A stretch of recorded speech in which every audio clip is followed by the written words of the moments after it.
रहमानिर्रहीम। मेरा नाम है Mohammad Awais. Welcome back to students. हमारा जो है ये सीरीज़ चल रही है बिनते अवैस के नाम से।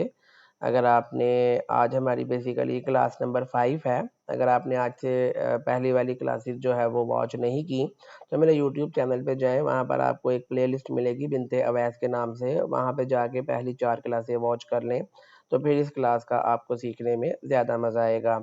मेन जो पर्पज़ है इस जो है ना वो सीरीज़ का या फ्री कोर्स बनाने का, वो ये है कि पाकिस्तानी जो एक्सपोर्टर्स हैं, ख़ास तौर पे सियालकोट के एक्सपोर्टर्स या फ्रीलांसर्स या वो लोग जो कि आईटी स्किल्स की जो है वो वर्किंग करते हैं, उनको क्या-क्या बाहर के जो क्लाइंट्स होते हैं अमेरिका के, यूरोप के, वो क्या चीज़ें देखते हैं जब किसी पाकिस्तानी एक्सपोर्टर को उन्होंने ऑर्डर देना होता है। जो वो चीज़ें देखते हैं वो सारी की सारी हम आपको यहाँ पे बता रहे हैं ताकि आप उन चीज़ों पे पहले से वर्किंग कर लो और जब क्लाइंट आपके पास आए तो वो आपको ऑर्डर दे के पैसे दिए बगैर ना जा सके। आपको पता है कि हम अल्लाह के नाम से स्टार्ट करते होते हैं। तो आज जो है ना वो बिस्मिल्लाहिर्रहमानिर्रहीम कुरान मजीद में अल्लाह पाक की ज़ात फरमा रही है, अल्लाह के अहद को पूरा करो, इसने तुम्हें इसकी ताकीद की है ताकि तुम नसीहत हासिल करो। सूरह अल अनाम आयत नंबर 152। यानी कि आपने अपने प्रोमिसेस जो है वो पूरे करने हैं अपनी पर्सनल और प्रोफेशनल लाइफ में, उससे आपकी लाइफ में जो है वो बरकत वाला मामला आ जाता है। और हमारी ये जो सीरीज़ है मेन इसका नेम है understanding what foreign buyers look for in a Pakistani exporter. के जो फॉरेन बायर्स हैं, क्लाइंट्स हैं, वो क्या चीज़ें देखते हैं जब पाकिस्तानी एक्सपोर्टर्स को वो ऑर्डर देते हैं।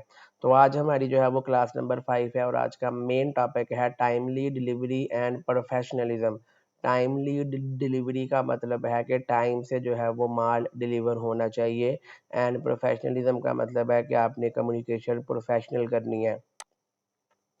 आज का पहला जो है वो चैप्टर है, उसमें हम सीखेंगे the importance of timely delivery in B to B exporters.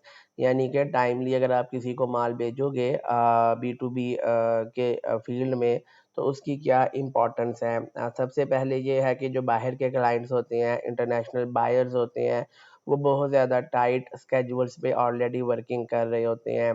For example कोई इवेंट्स हैं, कोई स्पोर्ट्स टूर्नामेंट है, मिसाल है किसी ने आपसे जो है वो कोई टी-शर्टें मंगवाई हैं जो उसने बेचनी है, कहीं क्रिकेट वर्ल्ड कप हो रहा है उसके दौरान, और आपका माल 1 महीना भी लेट हो गया तो क्रिकेट वर्ल्ड कप गुज़र जाएगा और उसके बाद वो सारे का सारा माल उसका डेड है, वो किसी को नहीं सेल कर सकेगा, ना किसी ने लेना है।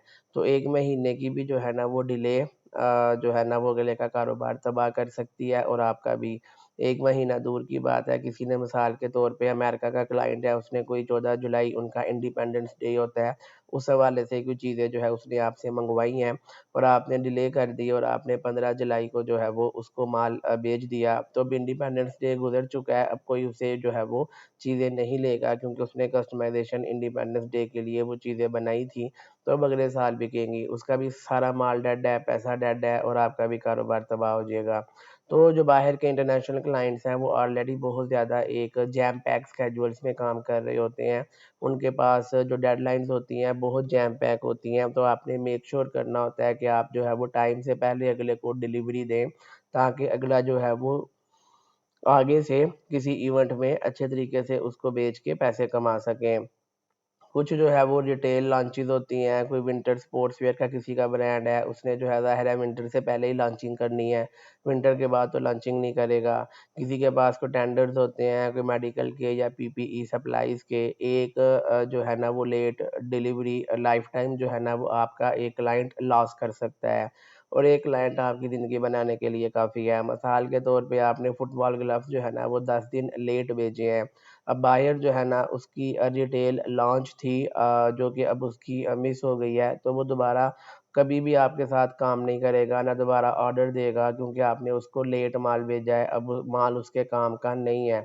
बायर को इस चीज़ से कोई फ़र्क नहीं पड़ता कि आप उसको जो मर्ज़ी रीज़न दो, उसको सिर्फ़ रिज़ल्ट याद रहता है कि आपने टाइम से उसको माल भेजा है या नहीं भेजा। सेकंड चैप्टर में हम सीखेंगे the golden rule, under promise over deliver. Under promise का मतलब है कि आपने जो है वो प्रॉमिस करना है थोड़ा और ओवर डिलीवर का मतलब है कि आपने डिलीवर करना है ज़्यादा। यानी कि अगर आपका माल तैयार हो जाता है 15 दिन में, तो आपने कहना है भाई 20 दिन में माल मिलेगा, और आपने उसको 15 दिन में 12 दिन में डिलीवर कर देना है। इससे उसको लगेगा कि आपने जो कमिटमेंट की है आप उससे भी पहले जो है वो आपने माल बेच दिया है। लेकिन सियालकोट में, पाकिस्तान में बदकिस्मती से उल्टा होता है, ओवर प्रॉमिस और अंडर डिलीवर होता है। यानी कि ओवर प्रॉमिस कर देंगे कि भाई माल आपको 10 दिन में मिल जाएगा, और माल मिलता है जाके 20 दिन में। ऐसा करने से क्लाइंट दोबारा ज़िंदगी में कभी भी आपके पास वापस नहीं आएगा। आपने हमेशा अंडर प्रॉमिस करके ओवर डिलीवर करना है, यानी कमिटमेंट थोड़े की करनी है, देना अगले को ज़्यादा है। अगर आपका प्रोडक्शन टाइम 20 दिन का है, तो आपने बायर को कहना है कि 25 दिन लगेंगे, और आप उसको 20 दिन में जब डिलीवर कर देंगे तो उसे लगेगा कि आप प्रोफेशनल हो, एफिशिएंट हो, और आप जो है ना वो एक अच्छा जो है ना वो कारोबार करते हो। लेकिन अगर आपने कह दिया कि भाई 20 दिन में माल डिलीवर हो जाएगा और 23 दिन लग गए डिलीवर होते हुए, तो क्लाइंट को लगेगा कि आप इर्रिस्पॉन्सिबल हो और प्रोफेशनल नहीं हो, वो दोबारा ऑर्डर नहीं देगा। मिसाल के तौर पे कोई मिस्टर डेविड है, उसने कहा है कि हमारा जो स्टैंडर्ड लीड टाइम है वो है 25 working days for this order, यानी कि हम डेविड को कह रहे हैं however we will aim to complete sooner if possible. यानी आपने क्लाइंट को बोल दिया कि हमारा जो लीड टाइम है वो 25 दिन में माल तैयार हो जाएगा, लेकिन हम आपको पहले बना के देने की कोशिश करेंगे, और ऑलरेडी आपको पता है कि 20 दिन में बन जाना है, 5 दिन वैसे ही आपने ऊपर एक्स्ट्रा लिए हैं। तो अभी 21 या 22 दिनों में उसको भेज दोगे तो उसे लगेगा कि आप जो है वो बहुत फास्ट आपने काम किया है, और वो लाइफ टाइम आपका पक्का क्लाइंट बन जाएगा। चैप्टर नंबर 3 में सीखेंगे send weekly production updates even if buyer does not ask. Mostly exporters क्या मिस्टेक करते हैं कि वो क्लाइंटों को रेगुलर बेसिस पे जो है वो मैसेजेस वगैरह नहीं करते और अपडेट नहीं देते प्रोडक्शन की। पेमेंट आ गई उसके बाद गायब हो जाती है, महीने बाद मैसेज करेंगे माल तैयार हो गया ले लो, तो पूरा महीना क्लाइंट को लगता है कि वो जो है ना इग्नोर हो रहा है। आपको डेली बेसिस पे या वीकली बेसिस पे उसके साथ बातचीत करनी होती है, ताकि उसे लगे कि आप प्रोफेशनल हो और आप अच्छे तरीके से जो है वो सारे का सारा मामला जो है वो कर रहे हो, और रेगुलर बेसिस पे आपने अपडेट देना है कि आपकी प्रोडक्शन कितनी हो गई है, कितना टाइम रह गया है, वगैरह वगैरह। बायर्स जो है ना उसको ऐसा फील करवाना है कि वो इन कंट्रोल है, यानी कि उसकी मर्जी से सारा कुछ चलता है, और उसके जो ऑर्डर है वो ट्रैक हो रहे हैं डेली बेसिस पे, उसको रिपोर्ट मिल रही है कि कितना माल तैयार हो गया है, कितना रह गया है। वीकली अपडेट्स देने से जो है ना उसको लगेगा कि आप एक रिलायबल हो और कोई भी चीज़ आप छुपाते नहीं हो, बल्कि आप अच्छे तरीके से टाइम से काम करते हो। और आप इसको कैसे कर सकते हो, आप शॉर्ट ईमेल जो है ना वो क्लाइंटों को भेज सकते हो, या फिर आप व्हाट्सएप पे मैसेजेस कर सकते हो। हफ्ते में 2 दफ़ा आप जो है वो प्रोडक्शन अपडेट क्लाइंट को भेज सकते हो। मिसाल के तौर पे फैब्रिक डाई हो गया है, कटिंग प्रोसेस में है, उसकी जो इमेजेस हैं वो आप अटैच कर सकते हो कि आज की जो स्टिचिंग लाइन की इमेजेस हैं भाई वो ये हैं। इससे जो है ना वो क्लाइंट के ऊपर आपका एक मैसिव ट्रस्ट जो है ना बिल्ड हो जाएगा, बेशक आप न्यू एक्सपोर्टर्स हैं। चैप्टर 4 में सीखेंगे सेंड रियल टाइम इमेजेस और शॉर्ट वीडियोस, कि आपने अपने स्मार्टफोन से ही जो है ना वो शॉर्ट वीडियो रिकॉर्ड कर लेनी है जो प्रोडक्शन हो रही है, या फिर फ़ोटो खींच लेनी है। मिसाल के तौर पे वर्कर्स हैं वो लेदर को कटिंग कर रहे हैं, उसकी फ़ोटो वीडियो बना के भेज दी। क्वालिटी कंट्रोल चेक हो रहा है, उसकी फ़ोटो वीडियो बना के भेज दी। फिनिश्ड गुड पैक्ड, उसकी फ़ोटो वीडियो बना के भेज दी। तो इस तरीके से जो है वो काफ़ी यूज़फुल मामला रहता है, और क्लाइंट को लगेगा कि आप एक रिस्पॉन्सिबल पर्सन हैं और एक अच्छे बंदे हैं। फर्दर जो है आप टूल्स कौन-कौन से यूज़ कर सकते हैं, नेचुरल लाइट में आप जो है वो शूटिंग करें, बैकग्राउंड क्लीन हो, शॉर्ट कैप्शन दे दें, वो आप इज़िली कैनवा या गूगल फ़ोटो से जाके कर सकते हैं। प्रो टिप क्या है कि आप एक गूगल ड्राइव का फ़ोल्डर बना के रखें, जिसमें आप जो है ना वो हर बायर के लिए अलग-अलग उसमें डाटा हो, जिसमें ऑर्डर की फ़ोटोज़ हों, डेट के साथ फाइनल पैकेजिंग की पिक्चर्स हों, इनवॉइस की कॉपीज़ हों, कुरियर की रिसिप्ट्स हों, ताकि आप जो है वो हर क्लाइंट का डाटा इज़िली ट्रैक कर सकें। चैप्टर 5 में सीखेंगे कि share shipment tracking info without being asked. अगर क्लाइंट ने आपसे शिपमेंट ट्रैकिंग नहीं मांगी, फिर भी आपने रेगुलर बेसिस पे उसको शिपमेंट ट्रैकिंग की इन्फो देनी है, ताकि उसे लगे कि आप एक अच्छे बंदे हो। मिसाल है, जैसे ही आपका ऑर्डर डिस्पैच हुआ है डीएचएल से, यूपीएस से, फेडेक्स से, किसी भी कंपनी से, तो उसका जो भी जो है ना वो उसको आपको वो आपको ट्रैकिंग नंबर देगा। इनवॉइस की कॉपी स्कैन आपने कर लेनी है, पैकिंग लिस्ट कर लेनी है, एक्सपेक्टेड जो डिलीवरी डेट है, ये सारा डाटा आपने उसको भेज देना है, बेशक वो मांगे या ना मांगे। इससे उसको लगेगा कि आप प्रोफेशनल बंदे हो। मिसाल के तौर पे व्हाट्सएप पे आप ऐसे सेंड कर सकते हो, डियर जॉन, कि आपकी जो शिपमेंट है वो डिस्पैच हो गई है टुडे वाया DHL, और ये उसका ट्रैकिंग नंबर है। ETA का मतलब है एस्टिमेटेड टाइम ऑफ अराइवल, यानी कि 7 जुलाई को आपको माल मिल जाएगा। इनवाइस उसकी अटैच है आपके रिकॉर्ड के लिए।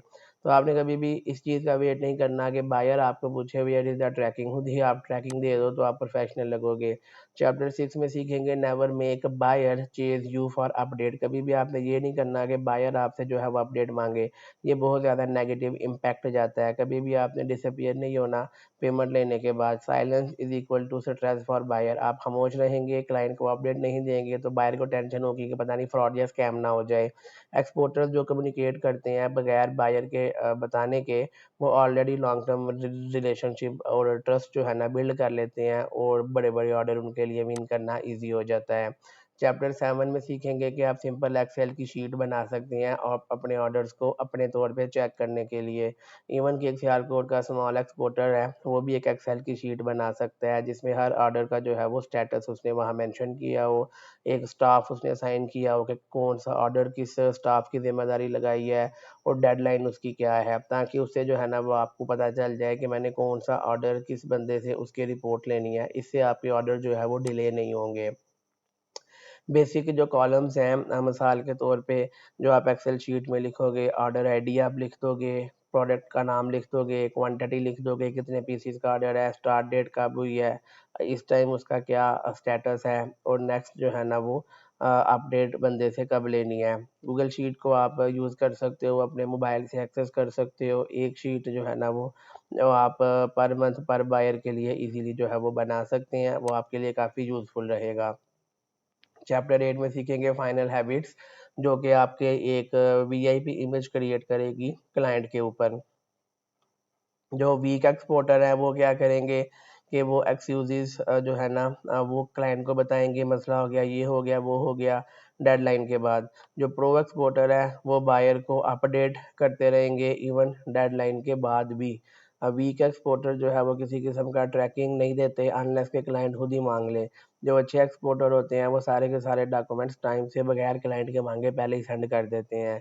वीक एक्सपोर्टर जो है वो प्रॉमिसेस करते हैं बहुत जल्दी कि आपको जल्दी ऑर्डर मिल जाएगा, लेकिन नहीं मिलता। और जो प्रो एक्सपोर्टर होते हैं वो ऑलरेडी एक बफर टाइम बीच में रखते हैं, ताकि अगर जो है ना वो ऑर्डर लेट भी हो तो फिर भी उसकी कमिटमेंट से पहले ही उसको मिले, और जो कमिटमेंट करते हैं उससे पहले माल दे देते हैं, तो क्लाइंट का ट्रस्ट वीआईपी बन जाता है। वीक एक्सपोर्टर ब्लेम करते हैं कुरियर कंपनीज को। जो एक्सपर्ट होते हैं वो रिस्पॉन्सिबिलिटी लेते हैं खुद और उसका सलूशन निकालते हैं।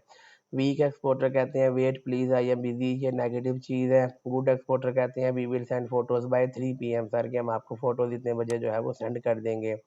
चैप्टर 9 में सीखेंगे कि remember clients don't care about your problem. Client को इस चीज़ से कोई फ़र्क नहीं पड़ता कि आपका क्या मसला है और क्यों जो है वो डिले हुआ है। उसको सिर्फ और सिर्फ इस चीज़ से फ़र्क पड़ता है कि आपकी जो डिलीवरी है वो टाइम से हुई है कि नहीं हुई।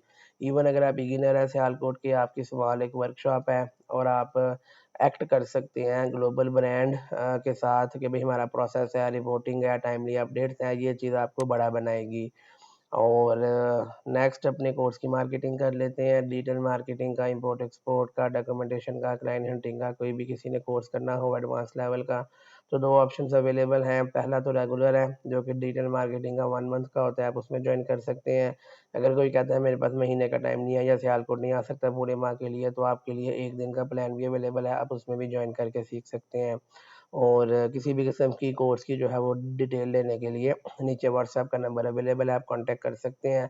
आई होप कि आज की क्लास में आपने काफ़ी कुछ सीखा होगा। कोई भी क्वेश्चन हो तो कमेंट करके पूछ सकते हैं, और फीडबैक दिया करें कि आपको क्लास कैसी लगी, मज़ीद आप क्या क्या चीज़ें सीखना चाहते हैं ये भी बताया करें। वीडियो को लाइक कर दिया करें अगर अच्छी लगे तो, और किसी ऐसे दोस्त के साथ शेयर कर दिया करें जो ऑलरेडी इस फील्ड में है और उसको जो है वो एक्सपोर्ट में, मार्केटिंग में, फ्रीलांसिंग में प्रॉब्लम आ रही है। मे बी उसका कोई फ़ायदा हो जाए, वो आपको दुआएं दे दे और उससे आपका भी फ़ायदा हो जाए। तो मुझे अगली क्लास तक के लिए इजाज़त दें। अल्लाह हाफिज़।